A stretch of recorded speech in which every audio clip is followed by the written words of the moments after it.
السلام علیکم ورحمۃ اللہ وبرکاتہ۔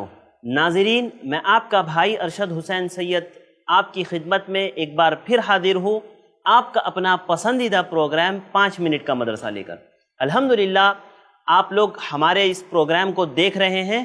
انشاءاللہ اللہ سے دعا ہے کہ اللہ تعالی ہمارے اس پروگرام کو ہمارے لیے نفع بخش بنائے۔ ناظرین، ہمارے کئی ایپیسوڈز ہو چکے، لہذا آپ ان کو ضرور دیکھیں۔ انشاءاللہ ہر بار کی طرح آج بھی ہم کچھ موضوعات پر بات کریں گے۔ آج کا ہمارا پہلا موضوع ہے قرآن۔ ناظرین، آج ہم قرآن کے بارے میں جانیں گے، قرآن پڑھنے کی فضیلت۔ آج ہم لوگوں نے قرآن کو چھوڑ دیا ہے۔ دیکھیے، آپ دنیا میں ہر انسان کو دیکھتے ہیں جو کسی بھی مذہب سے تعلق رکھنے والا ہے، وہ اس کو پڑھتا ہے، اس کی باتوں پر عمل کرتا ہے، لیکن مسلمان اس کو چھوڑ چکے ہیں، اس پر عمل نہیں کرتے۔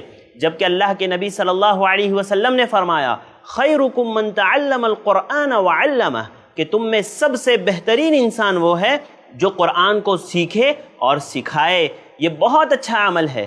آج لوگ اس عمل کو معمولی سمجھتے ہیں، جبکہ ایسا نہیں ہونا چاہیے۔ ناظرین، یاد رکھیے، قرآن کا پڑھنے والا، پڑھانے والا دنیا کی تمام تعلیمات میں سب سے افضل علم پڑھا رہا ہے، سب سے اچھا علم پڑھا رہا ہے۔ اس لیے کہ آپ کو پتہ ہوگا، اللہ کے نبی صلی اللہ علیہ وسلم نے فرمایا، من قرأ حرفا من کتاب اللہ فلہ حسنۃ والحسنۃ بعشر امثالها ولا اقول الف لام میم حرف ولكن الف حرف لام حرف ومیم حرف۔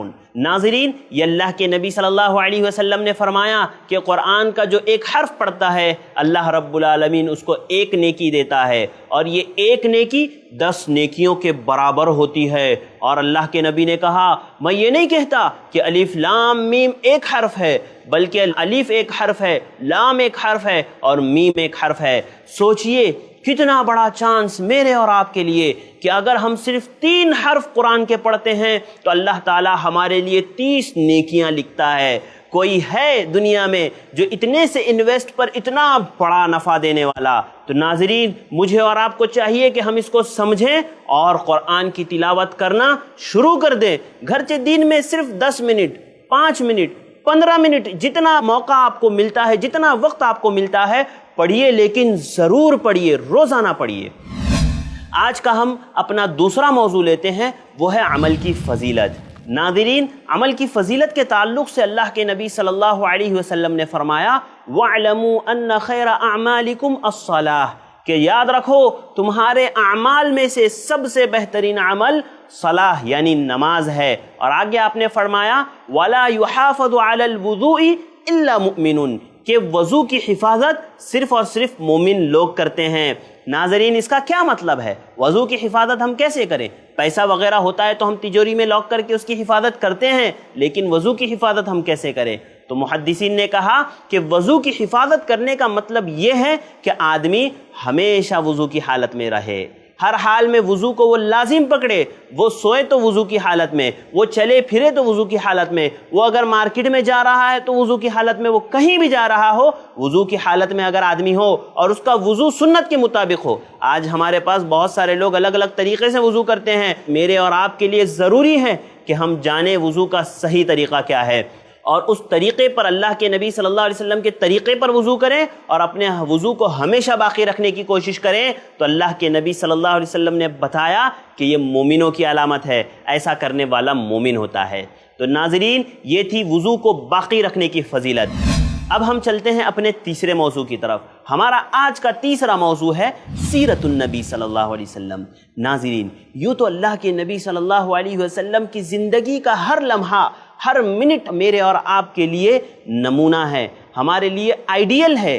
آج میں بات کروں گا اللہ کے نبی صلی اللہ علیہ وسلم کے سفر تجارت کی، تجارت کا سفر جو آپ نے مکہ سے شام کی طرف کیا تھا۔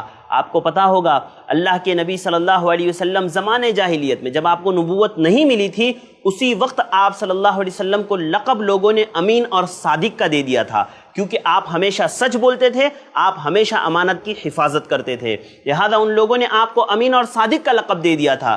جب حضرت خدیجہ رضی اللہ تعالی عنہا نے آپ کی یہ صفات سنی تو اللہ کے نبی صلی اللہ علیہ وسلم کو اپنا مال تجارت دے کر کے شام روانہ کیا کہ آپ وہاں جائیں اور ہمارے مال کی تجارت کریں۔ آپ نے حضرت خدیجہ کے ایک غلام میسرہ کو اپنے ساتھ لیا اور شام گئے. وہاں پر آپ نے جو ایمانداری سے تجارت کی اس میں بہت زیادہ نفع اور فائدہ ہوا، اور آپ کے اخلاق و عادات کو میسرہ نے دیکھا اور حضرت خدیجہ کے سامنے بیان کیا. تو حضرت خدیجہ رضی اللہ تعالی عنہا نے اللہ کے نبی صلی اللہ علیہ وسلم کو نکاح کا پیغام بھیجا اسی بنیاد پر، کیونکہ آپ کے اخلاق بہت اچھے تھے، آپ بلند و بالا اخلاق والے تھے. تو ناظرین، اس میں ہمارے لیے سبق یہ ہے کہ ہم تجارت کریں تو پوری ایمانداری کے ساتھ کریں، اللہ تعالیٰ اس میں برکت دیتا ہے. ناظرین، انہی چند باتوں کے ساتھ میں آپ سے رخصت ہوتا ہوں، یہ کہتے ہوئے کہ انشاءاللہ پھر ہماری ملاقات ہوگی. اللہ تعالیٰ سے دعا ہے کہ اللہ تعالیٰ ہمیں کہیں سنی باتوں پر عمل کرنے کی توفیق عطا فرمائے. آمین. وآخر دعوانا ان الحمدللہ رب العالمین. السلام علیکم ورحمۃ اللہ وبرکاتہ.